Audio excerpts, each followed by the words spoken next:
Ok, donc votre question c'est est-ce que imaginer c'est un objet de pensée, c'est ça? Alors, deux choses. Déjà, imaginer c'est pas un objet de pensée parce que c'est une pensée, c'est un état mental, c'est une expérience. D'accord? Cela dit, ça n'enlève rien au fait que la question se pose, qui va nous occuper maintenant, de savoir où est l'imagination dans cette histoire. Est-ce que c'est un type d'état mental? Et quelle question vous aviez en tête précisément là-dessus? C'était juste que j'avais envie d'avoir un exemple sur le tableau. Par exemple, quand on a dit qu'un objet des sentiments, on dit qu'avoir peur, c'est percevoir un danger. Uh-huh. Donc un objet de désir, vouloir, c'est percevoir une norme. Ouais. Je me demandais comment on pourrait qualifier un objet de pensée. Un objet d'imagination, vous voulez dire? Je me demandais si l'imagination c'était un exemple d'objet de pensée. Par exemple, imaginer comme étant un objet de pensée ou Alors, j'espère que ce que je vais dire maintenant va répondre en partie à ça. Donc, j'avance un peu, puis vous revenez à la charge si ça n'a pas répondu à votre question, Gilles. Quand vous regardez ce tableau, vous pouvez dire ah oui, très bien, Meinong réintroduit des distinctions que Brentano avait passées par-dessus bord et qu'on aimait bien. A priori, enfin, moi, c'est mon sentiment. Je trouve que la distinction entre les attitudes objectuelles et les attitudes propositionnelles, c'est une distinction qui est propre. On n'a pas vraiment envie de réduire les unes aux autres, à la Brentano, de réduire toutes les attitudes propositionnelles aux attitudes objectuelles, ni la réduction inverse, réduire toutes les attitudes objectuelles à des attitudes propositionnelles.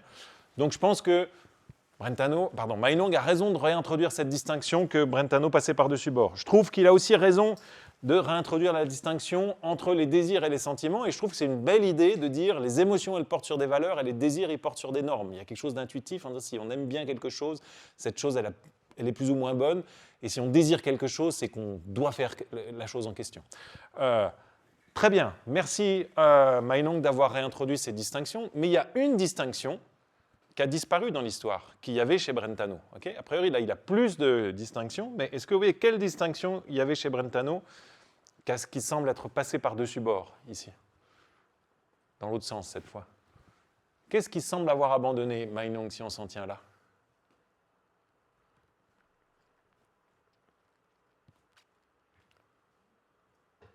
Giacomo? Ah, vous y êtes presque. Présentation, jugement, pas perception, jugement. Hein? Présentation, jugement. Vous vous souvenez que pour Brentano, la présentation, ça correspond à l'acte de la question, okay? L'acte de langage de la question. C'est quand on imagine, et c'est là où je viens vers votre question doucement, Gilles, quand on imagine quelque chose, mais sans encore l'affirmer ou le nier, d'accord? On considère quelque chose. Où est-ce que c'est dans ce tableau de Meinong ici? A priori, il n'y a pas ça. Parce que les représentations, si vous voyez la pomme, vous avez l'impression que la pomme, elle existe, d'accord? Voir, ça contient en soi, c'est ce que pense Meinong, et c'est aussi ce que pensait Brentano, une forme d'affirmation d'existence. Si vous pensez que la pomme est ronde, donc là vous avez une pensée, vous pensez que c'est bien le cas que la pomme est ronde, vous avez la conviction qu'elle est ronde.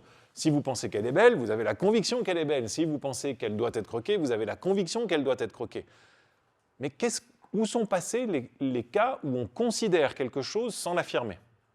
Où est passée l'imagination, si vous voulez, pour reprendre la question de Gilles. Est-ce que Meinong a abandonné cette distinction présentation-jugement?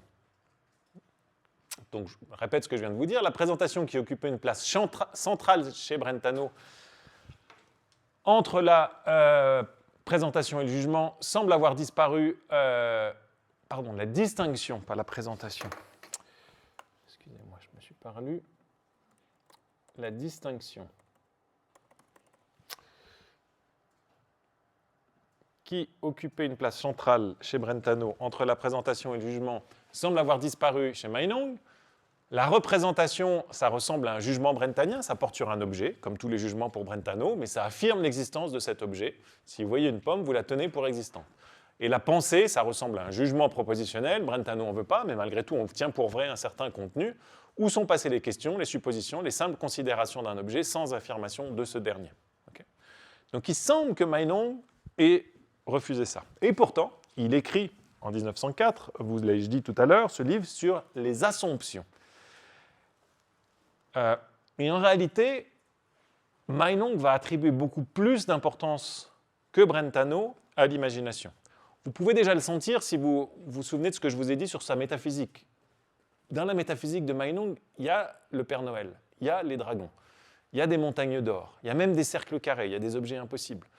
Donc ce serait bien étonnant que quelqu'un qui soit aussi généreux métaphysiquement, qui compte parmi les choses qu'il y a des choses aussi étranges que ça, et pas quelque chose de substantiel à nous dire sur l'imagination. Sur les questions, sur les suppositions, sur les états mentaux qui ne sont pas accompagnés de la conviction que leurs objets existent. Et bien précisément, Meinong va dire qu'il y a une distinction centrale entre les expériences sérieuses et les expériences imaginatives. Mais elle n'apparaît pas dans mon tableau et je vais vous expliquer pourquoi. Qu'est-ce que c'est que cette distinction ?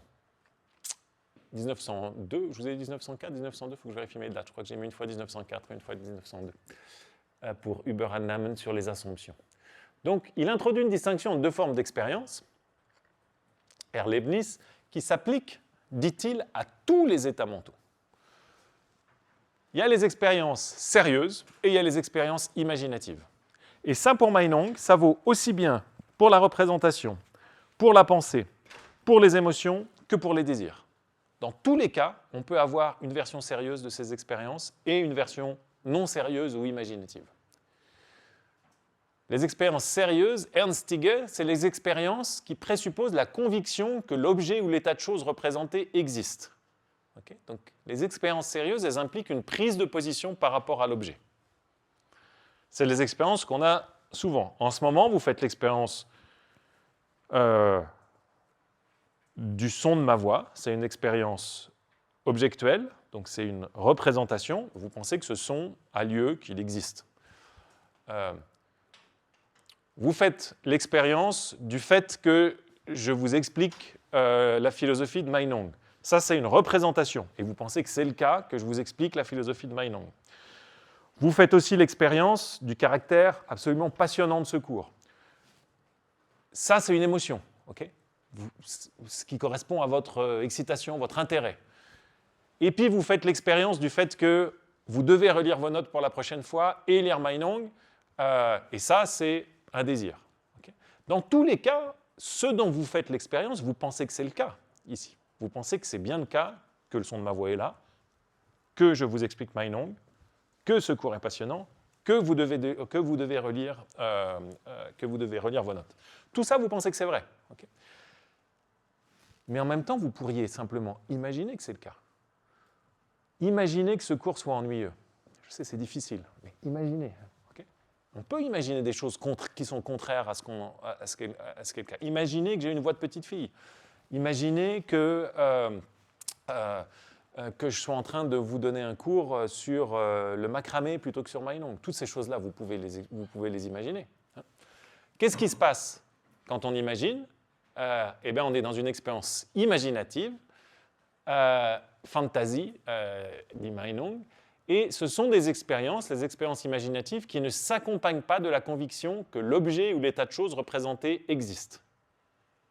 Une pensée non sérieuse, c'est ce que Meinong va appeler une assumption ou une supposition. Mais il dit, moi, ce qui m'intéresse, ce n'est pas la manière dont on utilise le mot dans le langage ordinaire, c'est ce type de pensée qui ne s'accompagne pas de la conviction que leurs objets existent. Donc ce qui l'intéresse, c'est comme Brentano, c'est la psychologie, les phénomènes psychologiques. Ici, on va voir que ce n'est pas la seule chose qui l'intéresse, ce n'est pas le langage. Comme Brentano, il dit qu'il ne faut pas se perdre avec le langage. Parfois, il ne nous permet pas tout à fait d'attraper ce qu'on veut, mais il y a, dans notre psychologie interne, on le voit, il y a tout un cas d'attitudes dans lesquelles qui ne s'accompagnent pas de la réalité, de la croyance en la réalité de leur objet. Donc ces assumptions, elles sont au cœur de nos activités d'imaginer des états de choses, de ce qu'on fait en philosophie quand on a des expériences de pensée, mais qu'on fait aussi en sciences, d'accord ? Quand vous faites des choses en disant si je faisais tomber la pierre du haut du mât, est-ce qu'elle tomberait au pied du mât ou est-ce qu'elle tomberait vers l'arrière du bateau si le bateau avance ? Expérience de pensée. Quand vous posez des questions, et là ça doit vous faire tilt, c'était ce que Brentano disait quand il parlait de présentation, ça correspond à la question. Quand vous jouez à des jeux, dit Meinong, jouer à des jeux, c'est une activité qui s'accompagne d'expériences imaginatives. Quand on désire produire des œuvres d'art, quand on désire lire une fiction, quand on produit des œuvres d'art, quand on lit une fiction, je ne sais pas pourquoi j'ai mis désirer, parce que faut que je regarde pourquoi j'ai mis ça. J'ai un doute là. Ou quand vous lisez une fiction. Donc, ce que dit...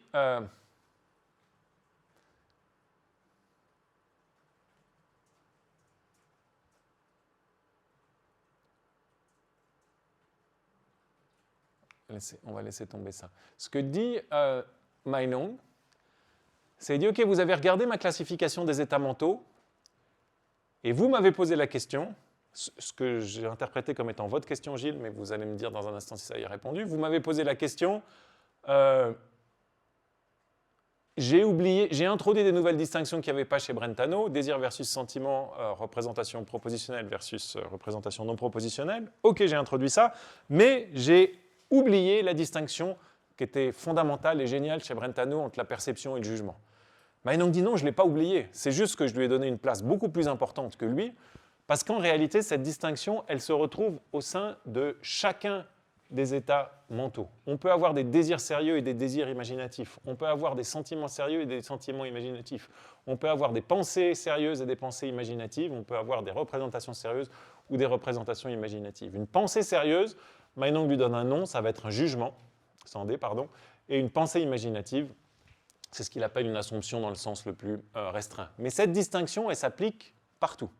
Okay, elle s'applique sur les sentiments, par exemple. Elle s'applique aux sentiments, pardon.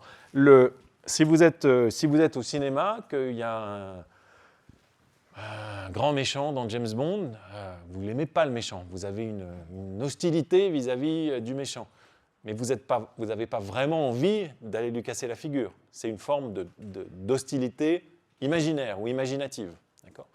Si vous voyez une photo d'un lion, ça peut vous faire peur, peut-être dans certains contextes, mais c'est une peur qui est une peur imaginative, une forme de faire semblant d'avoir peur. Okay, mais n'empêche que c'est une peur. Donc la distinction sérieux-imaginative, ça va être une modification de chacun de nos types d'états mentaux. Okay, donc ce n'est pas une nouvelle colonne, si vous voulez, dans cette histoire-là. Brentano aurait dit, il faut rajouter la présentation au tout début, où on a juste représentation de quelque chose sans conviction que ça existe ou pas. Meinong dit non, on peut l'avoir pour tous les types d'états mentaux. Alors essayons de voir un petit peu plus avant en quoi consiste cette distinction sérieux versus imaginatif. Une représentation sérieuse, c'est voir du rouge. Représentation imaginative, c'est imaginer du rouge. Eh bien que ce n'est pas la même chose, voir du rouge et imaginer du rouge. Okay, quand vous voyez du rouge, vous savez qu'il y a du rouge ici. En tout cas, vous avez la conviction qu'il y a du rouge ici. Si vous imaginez du rouge, vous pouvez fermer les yeux. Maintenant, imaginer du rouge, ce n'est pas facile.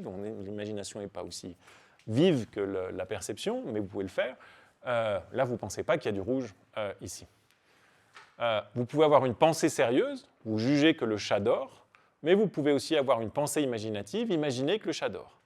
Vous pouvez avoir un sentiment sérieux, admirer Julie, vous l'admirez vraiment. Vous pouvez avoir un sentiment imaginatif ou sentiment assomptif, dit Meinong, Scheingefühl, sentiment apparent, sentiment qu'on éprouve vis-à-vis d'un objet qu'on ne juge pas exister. Vous pouvez admirer Sherlock Holmes, par exemple. Okay, mais ce n'est pas la même chose que le fait d'admirer Julie, à supposer que Julie existe. Okay.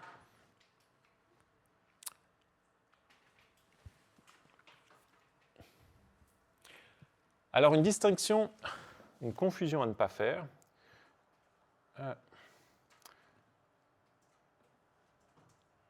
C'est la confusion suivante. Il ne faut pas penser que les sentiments, que les états mentaux généraux, les expériences imaginatives, elles portent sur des objets qui n'existent pas, alors que les expériences sérieuses, elles portent sur des objets qui existent. On pourrait avoir envie de faire ça. Après tout, on sait que pour Meinong, il y a des objets qui existent et d'autres qui n'existent pas. On pourrait dire imaginatif, ça porte sur des objets qui existent, qui n'existent pas. Sérieux, ça porte sur des objets qui existent. Ben, je vais vous montrer pourquoi ce n'est pas le cas. La distinction sérieux-imaginatif, ça concerne les états mentaux. Okay, il y a des états mentaux sérieux, il y a d'autres états mentaux imaginatifs. Ça concerne tous les types d'états mentaux, comme je viens de vous le dire. Et pas simplement la présentation versus le jugement, comme chez Brentano. Tandis que la distinction entre les objets existants et les objets non existants, qu'on va étudier quand on fera on étudiera en détail la métaphysique de Meinong, à partir de tout à l'heure peut-être ou de la prochaine fois, c'est une distinction qui n'est pas psychologique, mais qui porte sur les objets. voici comment les deux distinctions peuvent varier indépendamment. Si vous avez Julie, qui a 4 ans, qui pense que le Père Noël existe, elle y croit sérieusement, donc elle pense sérieusement d'un objet qui n'existe pas qu'il n'existe. Okay. Donc son jugement que le Père Noël existe est faux. Hein. Et vous voyez que c'est un jugement qui est absolument sérieux, qui porte sur un objet qui n'existe pas. Okay. Donc elle pense que le Père Noël existe, et en fait le Père Noël n'existe pas. Donc vous avez un jugement sérieux qui porte sur un objet non existant. Inversement, quand la maman de Julie pense au Père Noël, dit à Julie, il va venir demain, etc., elle pense non sérieusement à un objet qui n'existe pas. Comme vous et moi, si on pense au Père Noël, on est toujours dans une attitude où on ne croit pas à l'existence du Père Noël. D'accord ? Ça s'accompagne pas. On peut dire plein de choses sur le Père Noël. On peut dire qu'il est généreux, il a une hotte, on peut expliquer à Julie qu'il va venir demain, sauf si elle est passage, etc. On en parle tout le temps, enfin pas tout le temps, mais on en parle du Père Noël, même si on n'y croit pas. Okay.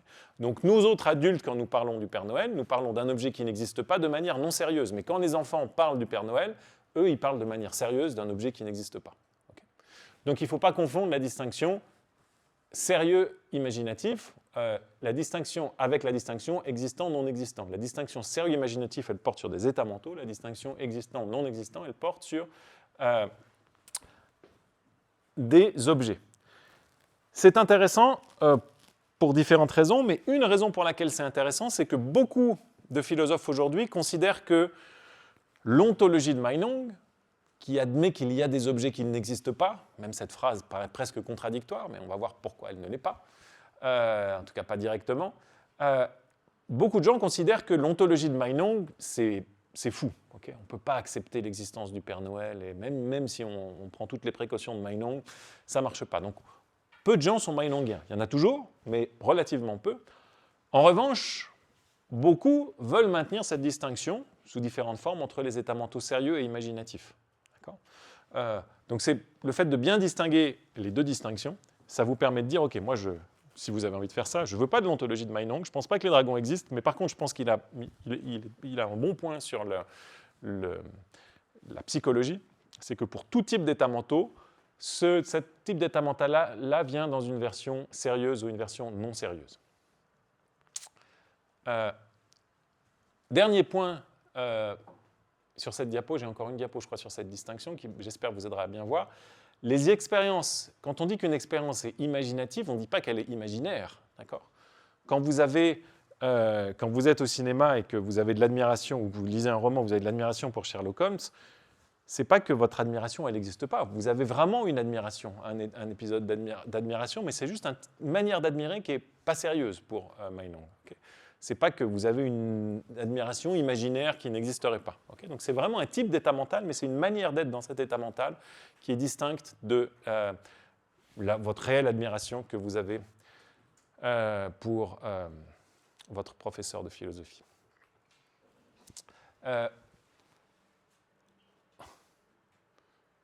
Alors, dernière diapo, et puis après, Gilles, je reviens vers vous, puis vous me dites si ça a répondu à votre question.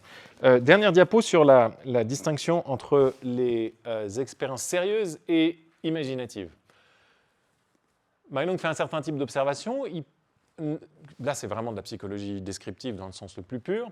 Il considère que les expériences sérieuses, en général, elles durent plus longtemps et qu'elles laissent des traces. Okay, si vous avez pensé à des expériences un peu traumatiques, vous avez vu un accident, si vous l'avez vu en vrai, ça vous torture plus longtemps que si vous voyez un film, une fiction dans lesquelles est décrite ou rapporté ou représenté un accident.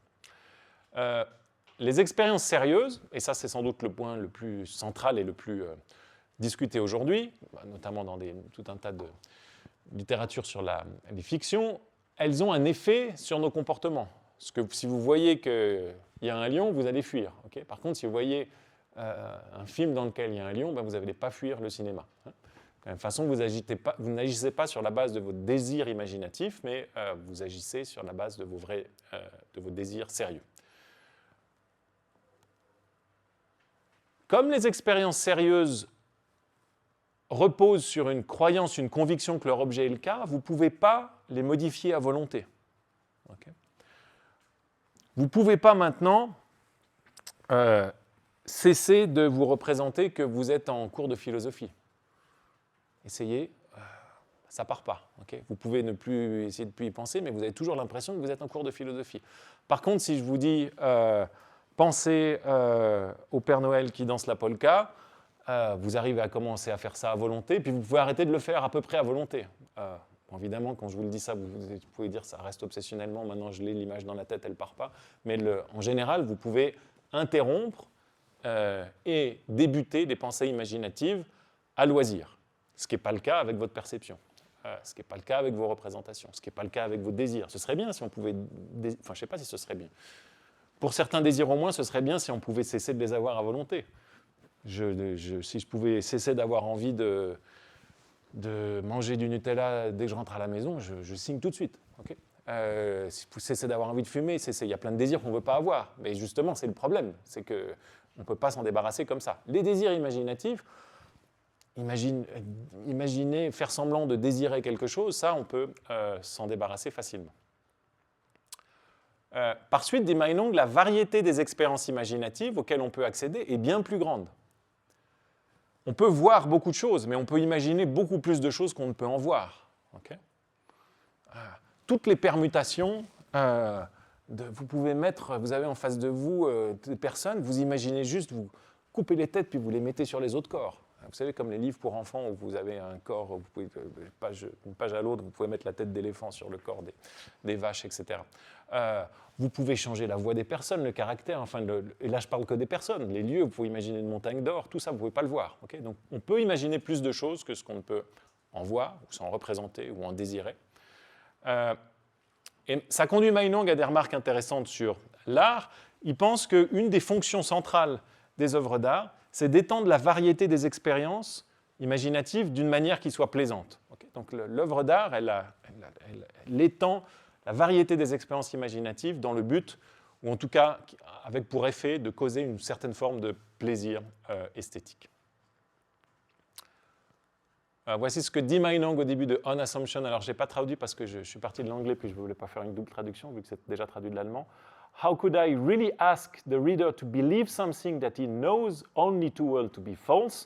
Donc, il a dit, comment est-ce que j'ai pu vous demander de vous représenter quelque chose dont vous savez très bien que c'est faux? Et sa réponse, c'est « Or assuming is manifestly something that is not influenced in the slightest by the presence of a contrary conviction. » Donc notre assumption, notre imagination, c'est manifestement quelque chose qui n'est pas du tout influencé par la conviction de quelque chose de contraire. Okay, imaginez que ma chemise est jaune fluo, vous savez bien qu'elle ne l'est pas, mais vous pouvez l'imaginer. Okay, donc le fait d'avoir une conviction contraire ne vous empêche pas d'imaginer n'importe quelle chose.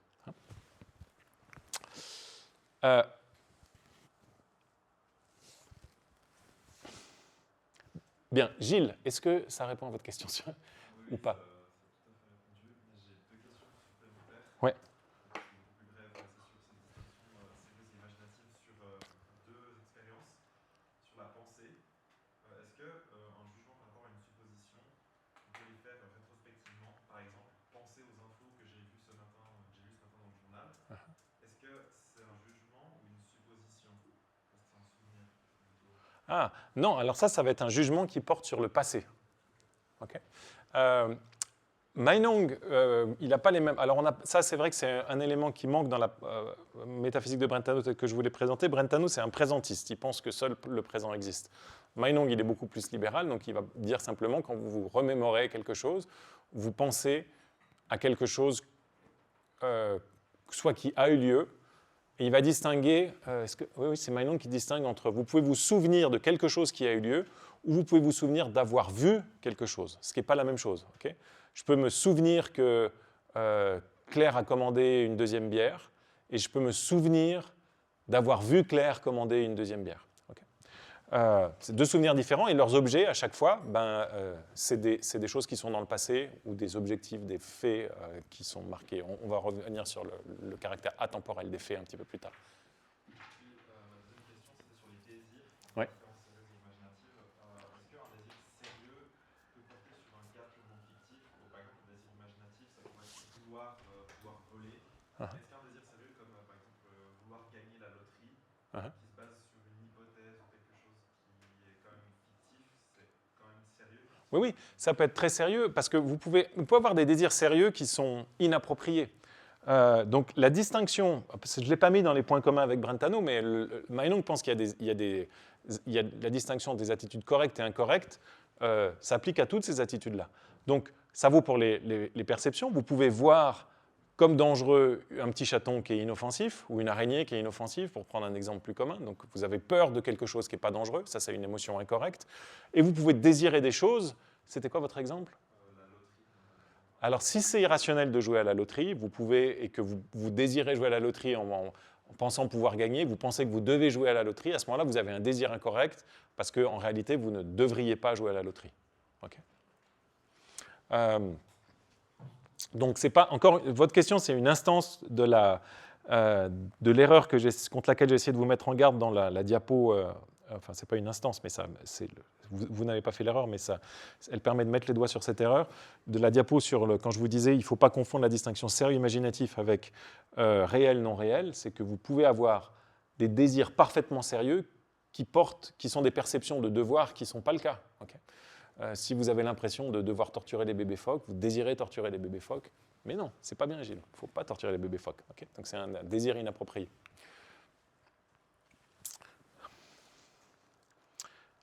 Quelle heure est-il? 47, ça va, on a le temps. Je voudrais juste faire apparaître ça comme il faut.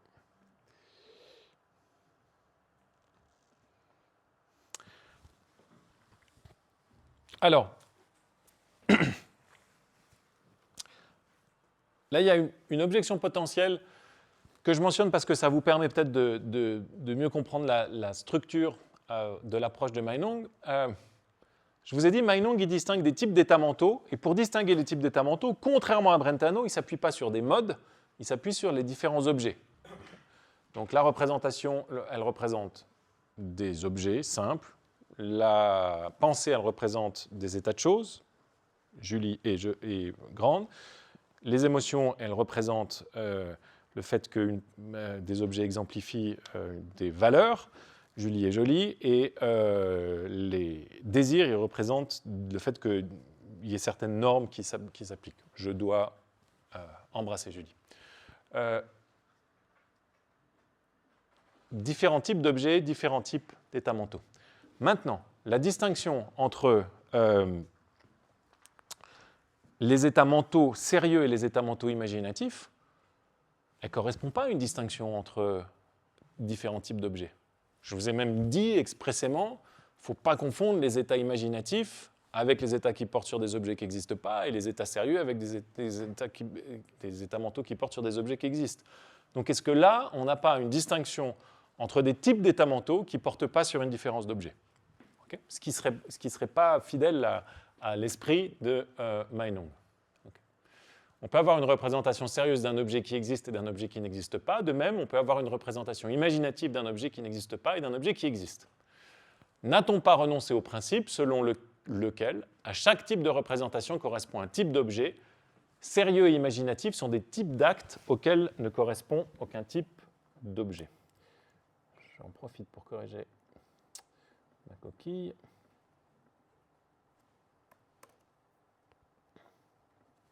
OK.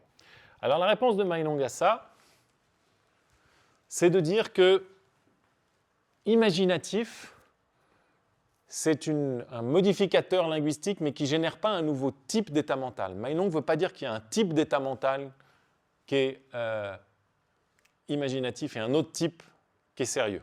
Okay. Donc, autrement dit, il ne veut pas dire que dans sa classification des états mentaux qu'il y a des états mentaux imaginatifs et il y a un autre type qui sont des états sérieux. Il veut bien faire cette distinction, mais ça ne correspond pas à des types. Et l'analogie que fait Barry Smith, un commentateur de Meinong, qui a écrit un livre important, Austrian Philosophy, qui est un des premiers philosophes contemporains à voir toute l'école de Brentano dans son ensemble et à en faire une présentation synoptique. Smith dit, regardez, c'est comme si vous dites, il y a deux types de conférences, il y a les conférences qui ont lieu et il y a les conférences annulées.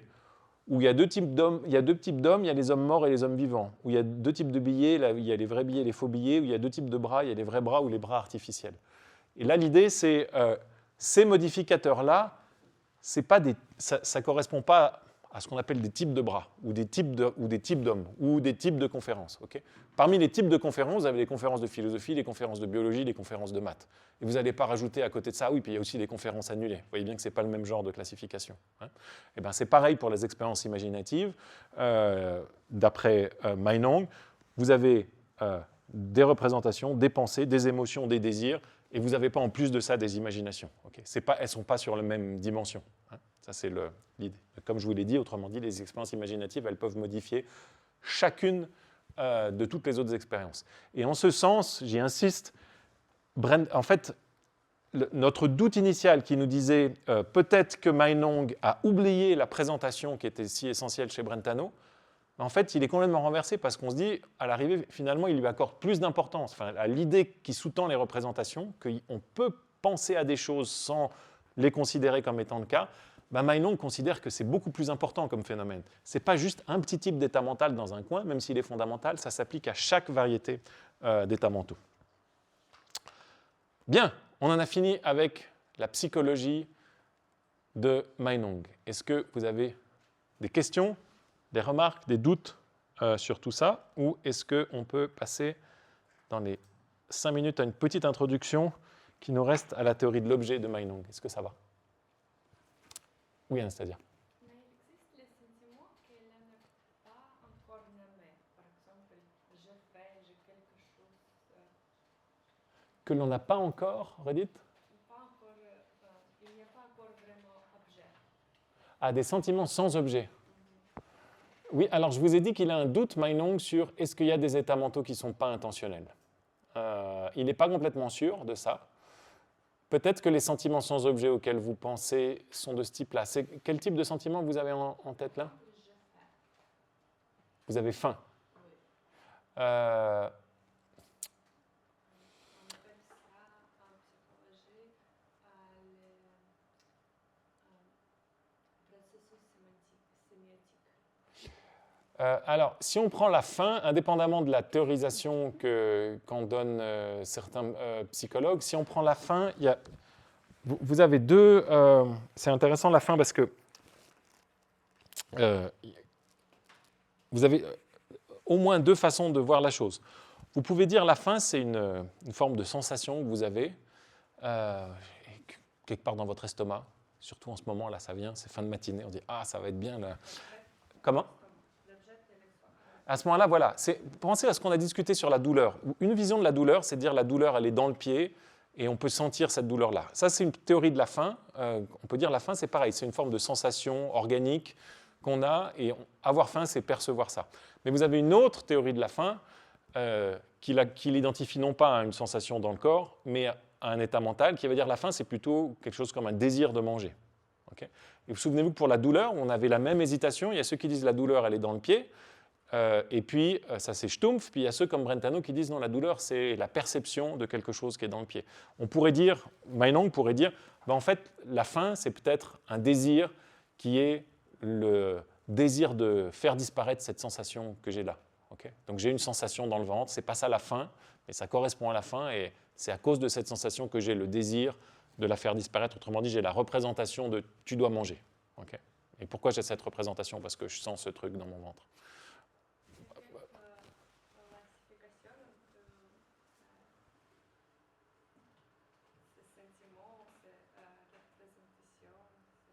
Pardon? Ah, oui, alors si vous reprenez la classification de Meinong, soit vous allez dire, ce que je viens de vous dire là, ça correspond à dire, soit la faim, c'est un objet, dans le sens, une sensation que vous savez quelque part, ici, dans le ventre, okay, et quand vous vous représentez cet objet, vous sentez que vous avez faim, okay, mais la sensation, elle est là. Et ce n'est pas un état mental, la faim, à ce moment-là. C'est quelque chose que vous pouvez voir de la même façon que vous pouvez voir une couleur ou entendre un son. Ou l'alternative, mais il y en a peut-être d'autres, hein, mais l'alternative, c'est de dire non, la faim, c'est un désir qui est une représentation de « tu dois manger ». Mais pourquoi est-ce qu'on se dit « tu dois manger » Ben parce qu'on se représente cette sensation qu'on a ici. Cette sensation-là, ce n'est pas la fin, mais c'est ce qui donne naissance à la fin. Okay. Vous voyez que c'est juste une variation sur qu'est-ce qu'on appelle la fin ici, mais dans tous les cas, il y a les deux, quoi. On a une sensation qui donne lieu à un désir. La question, c'est qu'est-ce qu'on appelle la fin dans l'histoire? Soit c'est la sensation, soit c'est le désir. Puis il y a peut-être qu'il faut passer par l'intermédiaire d'une émotion si Meinong a raison, pour avoir le désir, il faut d'abord avoir une émotion. Donc ça, c'est intéressant. Il y a une petite littérature là-dessus, en tout cas en philosophie, et sans doute dans d'autres domaines en psychologie, sur ces sensations corporelles qui sont un peu... La faim, c'est un bon exemple. La douleur, toutes ces choses-là qui sont soit du côté état mental, soit du côté des choses qu'on sent qui sont dans notre corps, quoi. Mais en tout cas, la psychologie de Meinong offre les ressources de traiter ça elle ne prend pas de décision là-dessus, mais une fois que vous avez ces distinctions-là, vous pouvez poser la question clairement et faire rentrer ça là. Donc, la conclusion peut-être sur la psychologie de Meinong, et puis je vous dis un mot juste pour introduire pour la prochaine fois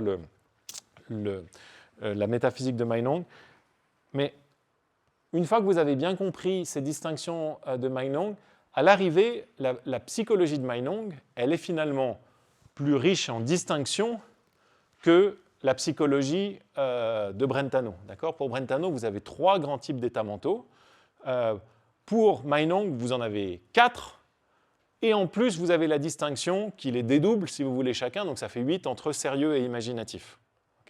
Donc, en un sens, il y a plus d'états mentaux chez Meinong qu'il y en a chez Brentano, plus de types d'états mentaux ou de distinctions dans les états mentaux, hein, sachant que sérieux imaginatif, ce n'est pas une distinction de type d'états mentaux, comme je viens de vous le dire. Maintenant, vous pourriez dire, ouais, mais qu'est-ce que vous nous avez dit au début de cette conférence? Vous étiez tout fiers avec vos 2 ballons en disant, il y a plus le ballon mental, il est plus gros chez Brentano et il est plus petit chez Meinong. Donc, en fait, à l'arrivée, si Meinong, il y a plus d'états mentaux, vous nous avez bien eu avec votre histoire. Il n'y en a que 3 chez Brentano, il y en a 8, en gros, chez...